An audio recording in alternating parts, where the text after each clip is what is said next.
Hello dear students, welcome back to our channel science for tenth. तो चलिए metals and non metals chapter जो हमने शुरू किया था उसे आगे और बढ़ाते हैं। एंड लास्ट पॉइंट पे यानी पार्ट 2 में जहाँ तक हमने कवर किया था उसके बाद से फर्दर अब कंटिन्यू करने वाले हैं इस पार्ट में, ठीक है। तो एक्वा रीजा के बारे में सबसे पहले हम पढ़ेंगे। स्टार्ट करने से पहले आप सभी से रिक्वेस्ट करना चाहूँगा कि अभी तक आपने चैनल को सब्सक्राइब नहीं किया, जल्दी से कर दो वो लाल वाला बटन दबाकर, बिकॉज सब्सक्राइब करना बिल्कुल फ्री है। वीडियो को लाइक और शेयर ज़रूर करना। चलिए अब स्टार्ट करते हैं एक्वा रीजिया के साथ। व्हाट इज एक्वा रीजिया बच्चे? Aqua regia is basically a freshly prepared mixture. ये एक सोल्यूशन है, ये एक मिक्सचर है, लेकिन the thing is it has to be prepared freshly. Fresh होना चाहिए, आपने उसी पॉइंट पे से प्रिपेयर करना है। किसका मिक्सचर है ये भी पता होना चाहिए। कंसनट्रेटेड हाइड्रोक्लोरिक एसिड यानी cons concentrated, this stands for concentrated and HCl stands for hydrochloric acid, plus concentrated HNO3। HNO3 means nitric acid. यानी एक्वा रीजिया एक मिक्सचर है जो कि फ्रेशली प्रिपेयर किया जाता है। किसका मिक्सचर है? दो चीज़ों का, hydrochloric acid and nitric acid. अब जो दूसरी इंपॉर्टेंट चीज़ आपको याद रखनी है वो ये है कि इनकी रेशो क्या है। यानी हाइड्रोक्लोरिक एसिड के हम कितने पार्ट्स लेते हैं एंड नाइट्रिक एसिड के कितने पार्ट लेने पे मिलाने पे हमें एक्वा रीजा मिल जाता है। So the ratio is 3:1। यानी अगर यानी आपको HCl के 3 पार्ट्स लेने पड़ेंगे और HNO3 यानी नाइट्रिक एसिड का 1 लेना पड़ेगा। 3:1 रेशो में ये मिलाए जाते हैं आपस में और तब जाके हमारे पास एक्वा रीजिया बन जाता है। एक चीज़ आपको याद रखनी है, रखिए प्लीज़, बिकॉज हो सकता है पूछ लिया जाए, वैसे कभी नहीं पूछा है ये। Aqua regia is called royal water in Latin. Latin में इसको रॉयल वाटर के नाम से भी जाना जाता है। अब एक्वा रीजिया की प्रॉपर्टीज़ क्या होती हैं? Number 1 is it can dissolve gold and platinum. ये इन मेटल्स को डिज़ोल्व करने की एबिलिटी रखता है। तभी पुराने ज़माने में स्कैम्स होते थे। क्या क्या जो लोग आते थे स्ट्रीट्स पे वो एक्वा रीजे ही साथ में रखते थे। वो कहते थे हम आपके जो ज्वेलरीज़ हैं उनको काफ़ी ज़्यादा पॉलिश करके दे देंगे, शाइनी करके दे देंगे, और ऑब्वियसली जब आप इस एक्वा रीजे में डालोगे चीज़ शाइन हो जाएगी, लेकिन द थिंग इज़ कि जो ऊपर की लेयर है ना ज्वेलरी की, गोल्ड और उसकी, तो वो डिज़ोल्व हो जाती है एक्वा रीजिया के अंदर। इसीलिए गोल्ड की ज्वेलरीज के साथ बहुत स्कैम होते थे पहले। चलो अब तो एजुकेशन के साथ जागरूकता आई है लोगों में, लेकिन अब पहले बहुत ऐसे फ्रॉड्स होते थे जो एक्वा रीजा का इस्तेमाल करके गोल्ड को डिज़ोल्व कर लेते थे। साथ में एक और मेटल को डिज़ोल्व करने की ये ताकत रखता है, that is platinum metal. Okay, aqua regia रखने की मतलब ये डिज़ोल्व कर देता है। Second property is it is highly करोजिव and fuming liquid. काफ़ी ज़्यादा करोजिव होता है और फ्यूमिंग लिक्विड भी होता है। ओके, अब फर्दर कंटिन्यू करते हैं हाँ मेटल्स की प्रॉपर्टीज़ के साथ। तो यहाँ पे हम फोर्थ प्रॉपर्टी देखने वाले हैं कि metals how do they react with the solution of other metal salt solutions. अब इसमें आपको इंस्टेंटली क्लिक हो जाना चाहिए क्योंकि हमने पिछले चैप्टर में भी ये पढ़ा हुआ है, अबाउट इनफैक्ट पहली चैप्टर में पढ़ा हुआ है about displacement reactions. What is the definition of displacement reaction? A reaction in which a more reactive metal displaces a less reactive metal from its salt solution। तो यही बात वो कर रहा है कि कैसे मेटल रिएक्ट करते हैं दूसरे मेटल के सॉल्ट सॉल्यूशंस के साथ। सोल्यूशन होना ज़रूरी है। यानी ध्यान से देखो डिस्प्लेसमेंट रिएक्शन कैसे बन रहा है। हमने एक मेटल लिया, हम इस मेटल की प्रॉपर्टी स्टडी कर रहे हैं। तो फोर्थ प्रॉपर्टी ये कह रही है कि मेटल कैसे रिएक्ट करेगा एक और मेटल के सॉल्ट सोल्यूशन के साथ। सेम नहीं लेना है, कोई और लेना है, ठीक है।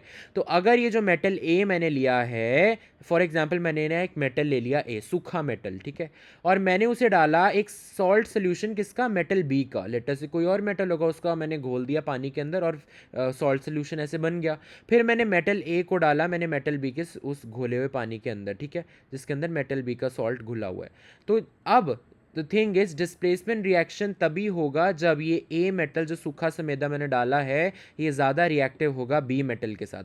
अगर A is more reactive than metal तो वो इसको डिस्प्लेस कर जाएगा एंड हमें क्या ऑब्टेन हो जाएगा? ये बी उठ के चला जाएगा यहाँ पे, यानी हमारे पास मेटल बी आ जाएगा। और अब सॉल्ट सोल्यूशन किसका किस में ट्रांसफॉर्म हो जाएगा? ए के सॉल्ट सोल्यूशन में, बिकॉज इस मेटल ए ने इस मेटल बी के सॉल्ट सोल्यूशन को डिस्प्लेस कर दिया। तो ऐसे करके आपके पास ये प्रोडक्ट्स आ जाएंगे। Very easy it is. और इसी से हमारे पास आ जाती हैं ये रिएक्टिविटी सीरीज। बहुत ज़्यादा इंपॉर्टेंट है, रट्टे मारो इसके, रट्टे मारो इसकी। ट्रिक अगर चाहिए तो कमेंट सेक्शन में लिख कर बता देना। Very important it is. Potassium, sodium, calcium, magnesium, aluminium, zinc, iron, lead, hydrogen, copper, mercury, silver, gold. ये पूरी आपकी एनसीईआरटी की आपको इतनी याद करनी है, आपको एक्स्ट्रा कुछ याद करने की ज़रूरत नहीं है, लेकिन ये कम से कम सीरीज़ आपको याद होनी चाहिए। अब ये सीरीज़ किस ऑर्डर में लिखी हुई है, आप ऊपर से नीचे अगर जाओगे तो रिएक्टिविटी कम होती चली जा रही है, रिएक्टिविटी डिक्रीजेज, यानी ये काफ़ी ज़्यादा हाईली रिएक्टिव मेटल्स हैं, और ये जो नीचे की तरफ हैं ये काफ़ी कम रिएक्टिव हैं, और ये जो लास्ट के 2-3 हैं ये तो इनर्ट है। तभी तो देखो गोल्ड इनर्ट है, सिल्वर इनर्ट है, ये मैंने आपको पहले भी बताया हुआ है। हम ये गोल्ड, सिल्वर, ये कॉपर, इन सबको ये इनर्ट टाइप में कैटेगरी में क्यों रख देते हैं, बिकॉज ये लीस्ट रिएक्टिव होते हैं, ईजिली ऑक्सीडाइज नहीं होते, रिएक्ट नहीं करते हैं, ठीक है। एंड तभी तो ये गोल्ड सिल्वर की ज्वेलरीज भी बनती हैं और लोग पहनते भी हैं, क्योंकि ख़राब नहीं होती, बिकॉज दीज आर इनर्ट, तभी ये नीचे हैं रिएक्टिविटी सीरीज़ के लिखे हुए।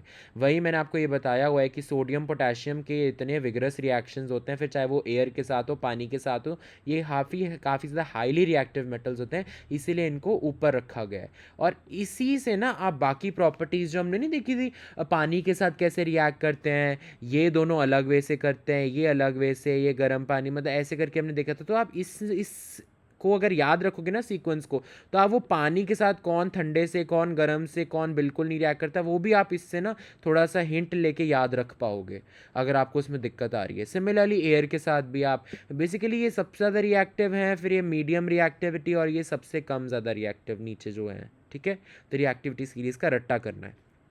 अब आ जाओ जी लास्ट प्रॉपर्टी, इसके बाद हमारी ये प्रॉपर्टीज़ ख़त्म हो जाएंगी मेटल्स की, ठीक है।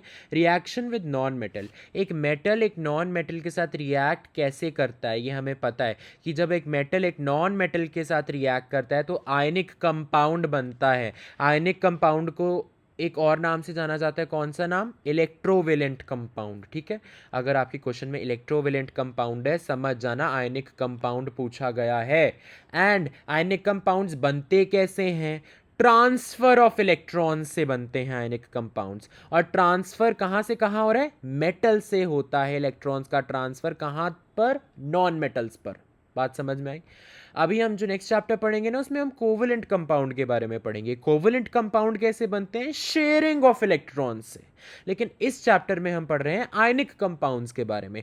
आयनिक कंपाउंड्स बनते हैं ट्रांसफर ऑफ इलेक्ट्रॉन्स से। ट्रांसफर कहाँ से कहाँ हो रहा है, मेटल से हो रहा है नॉन मेटल के अंदर। क्या बात समझ में आई, ओके। अब दो एग्जाम्पल्स आपके एनसीईआरटी में, और बोर्ड हर बारी यही दो एग्जाम्पल्स पूछता है। बेसिकली वो इनकी फॉर्मेशन पूछता है कि depict the formation of NaCl with the help of arrows and electron dot structures. अच्छा, इलेक्ट्रॉन डॉट स्ट्रक्चर्स को हम ल्यूइस स्ट्रक्चर्स भी कहते हैं। आपने 9th क्लास में पढ़ा है ना, what are electron dot structures, ऐसे स्ट्रक्चर्स जिसके अंदर हम एक एलिमेंट के वैलेंस शेल में, वैलेंस शेल मतलब आउटर मोस्ट शेल में कितने इलेक्ट्रॉन्स हैं वो डिपिक्ट करते हैं with the help of dots and crosses. Those are called electron dot structures. तो अब मेरे को बताओ कैसे बनाओगे। सोडियम है फॉर एग्जांपल, ये सोडियम है। सोडियम का नंबर क्या होता है, एटॉमिक नंबर होता है बच्चे 11, 11 होता है ना। अब इसकी इलेक्ट्रॉनिक कॉन्फ़िगरेशन लिखो, कैसे लिखोगे, 2,8,1, राइट। तो इसका मतलब इसके वैलेंस शेल में है 1 इलेक्ट्रॉन, इसीलिए मैंने एक सिंगल डॉट यहाँ पे देख रहे हो आप, ये सिंगल डॉट बनाई हुई है सोडियम के ऊपर। सिमिलरली क्लोरीन, क्लोरीन का एटॉमिक नंबर याद करो, फिर उसकी इलेक्ट्रॉनिक कॉन्फ़िगरेशन लिखो, तो आपको पता लगेगा कि क्लोरीन के बिल्कुल लास्ट में 7 इलेक्ट्रॉन्स होते हैं। तो हमने वो 7 इलेक्ट्रॉन्स, वैलेंस इलेक्ट्रॉन्स को, यानी आउटर मोस्ट शेल वाले इलेक्ट्रॉन्स को क्रॉसेस से बना के दिखा दिया। देखो, अगर आपको ये नहीं बनाने आते प्लीज़ कमेंट सेक्शन में लिख देना, उसकी सेपरेट वीडियो मैं आपको समझा दूंगा डिटेल में, ठीक है। हालांकि आपको यही दो एग्जांपल्स याद रखने हैं, ओके। So it's easy. तो एक इलेक्ट्रॉन यहाँ से यहाँ ट्रांसफ़र हो जाएगा। अब ध्यान से समझो ये बना कैसे, इसमें ये प्लस माइनस कैसे, ध्यान से सुनो। सोडियम ने एक इलेक्ट्रॉन ट्रांसफ़र कर दिया। इलेक्ट्रॉन पे क्या होता है, नेगेटिव चार्ज होता है ना, एक सिंगल इलेक्ट्रॉन पे -1 चार्ज होता है। अगर एक इलेक्ट्रॉन इसकी बॉडी से हट गया तो मैं इस बात को ऐसे भी तो बोल सकता हूँ कि सोडियम पे एक प्लस बढ़ ही गया होगा ना। यार समझे नहीं, एक माइनस कम हो गया तो ऑटोमेटिकली प्लस बढ़ गया ना, मतलब प्लस बाहर से कहीं से नहीं आया। लेकिन अगर हम कंपेयर करें प्लस और माइनस को, एक माइनस मैंने कम कर दिया तो हम ये कह सकते हैं कि एक प्लस बढ़ गया। वरना एक एलिमेंट इलेक्ट्रिकली न्यूट्रल होता है, लेकिन तुमने अगर इसमें से नेगेटिव चार्ज हटा दिया तो इस पर क्या कौन सा चार्ज आ जाता है, पॉजिटिव चार्ज। तो वही पॉजिटिव चार्ज मैंने यहाँ इसके ऊपर खोपड़ी पे लिख दिया है। अब क्लोरीन, क्लोरीन ने एक नेगेटिव चार्ज गेन कर लिया। पहले क्लोरीन का एलिमेंट क्या था, इलेक्ट्रिकली न्यूट्रल था, लेकिन ट्रांसफ़र होने के बाद जब इसने इलेक्ट्रॉन गेन किया, इलेक्ट्रॉन पे होता है -1 चार्ज, इसने -1 चार्ज ऐड ऑन कर लिया, तो इस पर क्या आ जाएगा, माइनस माइनस साइन आ जाएगा। माइनस, एक अकेला माइनस है तो इसका मतलब है -1। अगर यहाँ पे मैं -2 लिख देता, इसका मतलब 2 इलेक्ट्रॉन्स उसने गेन किए हैं, लेकिन यहाँ पे तो एक ही गेन किया ना, तो इसीलिए यहाँ पे सिंगल माइनस साइन आप लिखोगे। अच्छा, दूसरी इंपॉर्टेंट चीज़, आपको ऐसे स्क्वायर ब्रैकेट्स में इनको लिखना है दोनों को एज अ प्रोडक्ट, मतलब इकट्ठे ऐसे मल्टीप्लाई फॉर्म में। एंड दूसरी इंपॉर्टेंट चीज़, आपको जिसने मतलब इलेक्ट्रॉन्स गेन किया ना, उसके सारे इलेक्ट्रॉन्स ऐसे शो करने होते हैं। तो क्रॉसेस तो जितने पहले थे उतने ड्रॉ कर दोगे, साथ में ये जो डॉट सोडियम से लिए वो अब यहाँ पे भी शो करोगे, उसके नंबर हैं। बात समझ में आई? क्रॉसेस तो जितने पहले थे, ये देखो जितने पहले थे उतने मैंने बना दिए, साथ में एक डॉट भी बनाया जो कि सोडियम से आया है।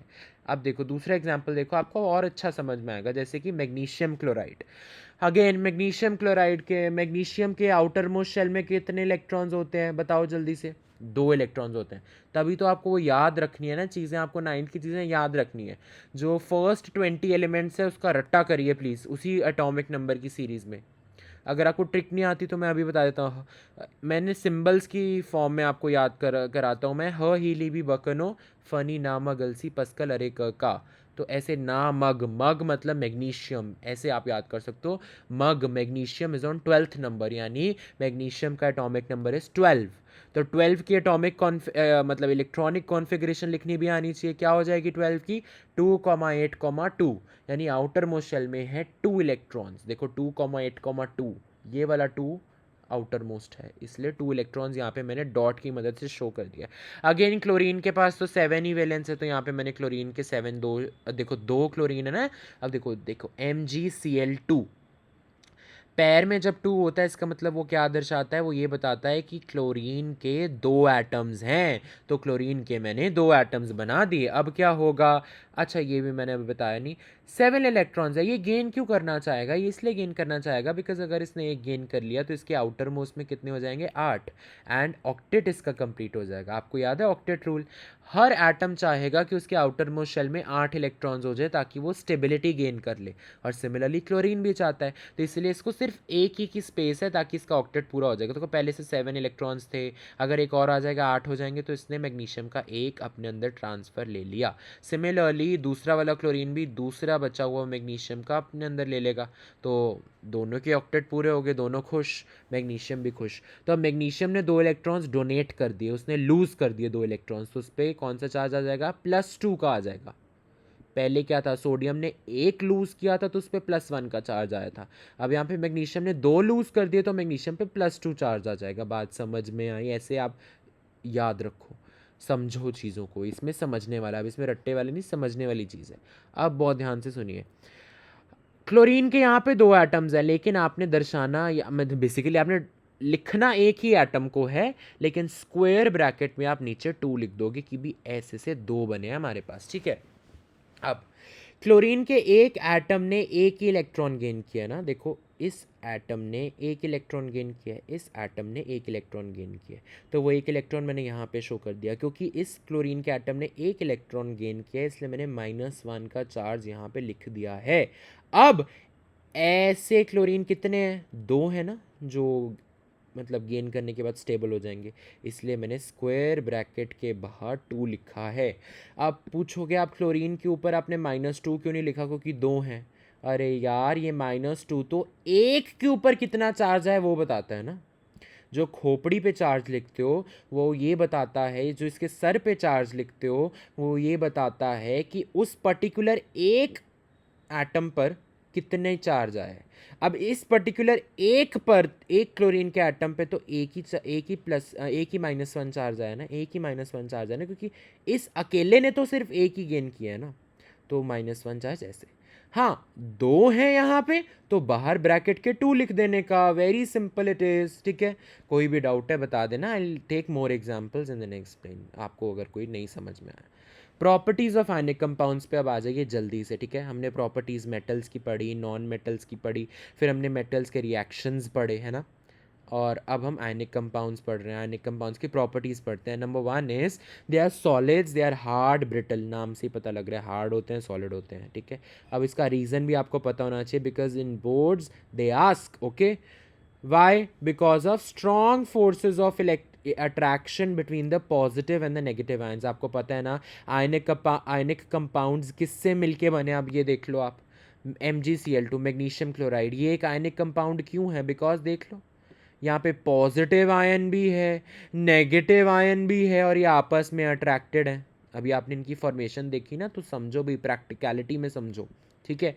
सिमिलरली ये NaCl, ये सोडियम क्लोराइड को हम एक आयनिक कंपाउंड क्यों कहते हैं, क्योंकि अगेन अगर आप इनकी फॉर्मेशन देखो, NaCl एक्चुअली ऐसे एग्जिस्ट कर रहा है जैसे आपने ड्रॉ किया है यहाँ पे, Na+Cl-, ये ऐसे एग्जिस्ट करता है, देखो प्लस और माइनस ये दोनों एंटिटीज आपस में अट्रैक्टेड हैं। तो वही बात है, strong forces of attraction between the positive and negative ions, that's why they are hard, solid and brittle, okay.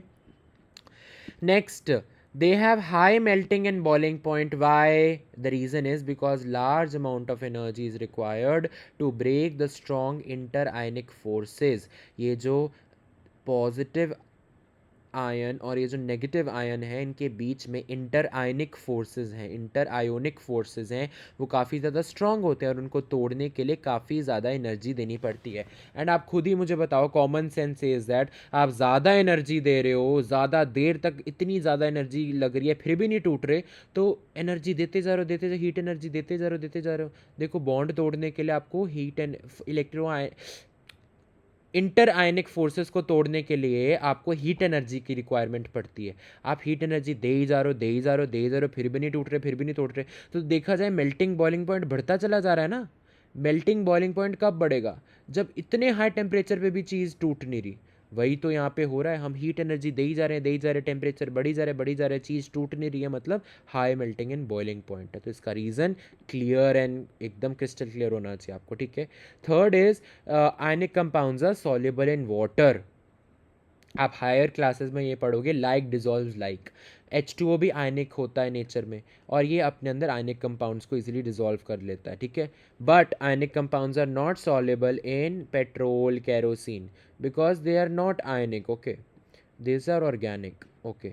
Fourth properties, अब ध्यान से समझो, ये लास्ट प्रॉपर्टी और इस पे बोर्ड्स का फेवरेट क्वेश्चन बनता है कि लिक्विड स्टेट में आयनिक कंपाउंड्स कैसे होते हैं, सॉलिड स्टेट में क्या वो इलेक्ट्रिसिटी कंडक्ट करते हैं या नहीं करते, बेसिकली कंडक्शन ऑफ इलेक्ट्रिसिटी पे क्वेश्चन आ जाता है, और मोल्टन स्टेट, ये तीन स्टेट्स क्लियर होनी चाहिए। तो लिक्विड स्टेट में ऑब्वियसली आपने नमक को पानी के अंदर घोल दिया, याद है आपको, हमने अभी पिछले चैप्टर में पढ़ा है ब्राइन सोल्यूशन, कुछ याद आया, ब्राइन सोल्यूशन, नमक को पानी में घोल देते तो ऐसे नमक वाले पानी को क्या कहते हैं, ब्राइन कहते हैं, ब्राइन, BRINE। उसके अंदर से इलेक्ट्रिसिटी पास हो जाती थी ना, और इतने सारे हमें आगे प्रोडक्ट्स भी मिलते थे। सो अगेन वहीं से आप याद रख सकते हो कि लिक्विड स्टेट में they conduct electricity as water has got free ions in it, right. Solid state में क्या होता है, इट कैन नॉट कंडक्ट, नमक को आप ऐसे सूखा नमक लोगे, उसमें से इलेक्ट्रिसिटी पास करोगे, नहीं करेगी, बिकॉज रिजिड स्ट्रक्चर है। ये रीजंस भी अच्छी तरह से क्लियर होने चाहिए। लेकिन मोल्टन स्टेट में क्या होगा, मोल्टन स्टेट में अगेन जितना लिक्विड की तरफ लेके जाओगे, मोल्टन से मतलब पिघली हुई state, not exactly liquid but पिघली हुई स्टेट, पिघली हुई स्टेट के अंदर दे कैन कंडक्ट इलेक्ट्रिसिटी। लेकिन इसका रीजन ध्यान से देखो, as heat breaks the electrostatic forces of attraction between oppositely charged ions, and जब ये जो plus and minus ions, positive ions और नेगेटिव आयंस के बीच में जो फोर्स ऑफ अट्रैक्शन है ये टूटेगी, तो आयंस अलग अलग हो जाएंगे, अलग अलग हो जाएंगे तो वो मूव करने लग जाएंगे, मूव करने लग जाएंगे तो इलेक्ट्रिसिटी कंडक्ट होएगी ना। अरे भाई इलेक्ट्रिसिटी तो आयंस की मूवमेंट से होती है ना कंडक्ट, तो वही बात है। यहाँ पे फ्री आयंस है पानी के अंदर, यहाँ पे हीट तोड़ रही है, बिकॉज सी मोल्टन है ना, मोल्टन मतलब पिघला रहे हो, पिघलाते कैसे हो आप, हीट देते हो ना, तो हीट ही वो तोड़ती है, कौन से, inter ionic electrostatic forces of attraction. तो आई होप से प्रॉपर्टीज़ आपको अच्छी तरह से समझ में आ गई होगी, रिवाइज कर लेना, नोट्स आई होप से आप प्रॉपर बना रहे हो। मैं अगेन अगेन कह रहा हूँ, जो मैं पढ़ा रहा हूँ उसके नोट्स आप प्रॉपर लीजिए, ताकि आपको बार बार ये वीडियोज़ ना देखनी पड़े। क्या बात समझ में आई, बिकॉज आपका टाइम वेस्ट ही होगा ना। चलो रिवाइज करने के लिए देख सकते हो, बट वही है, अपने नोट्स बनाओगे वो बेस्ट रहता है, self study is the best thing ever, okay. अब हम फर्दर कंटिन्यू करेंगे एंड ये अबाउट एक दो लेक्चर्स में चैप्टर भी हम फिनिश कर देंगे, तो केमिस्ट्री आपकी डन हो जाएगी। बट एक चैप्टर अभी भी मेन वाला पड़ा है, कार्बन एंड इट्स कंपाउंड, उसमें आयुपेक नॉमेनक्लेचर में आप सबको दिक्कत आ सकती है, बट मैं ऐसे पढ़ाऊंगा आपको सब क्लियर हो जाएगा, ठीक है। Do not worry at all. All the very best students. अगर अभी तक भी आपने चैनल को लाइक शेयर सब्सक्राइब नहीं किया तो जल्दी से कर देना। एंड या take care of yourself and stay healthy, stay safe. All the very best for your boards.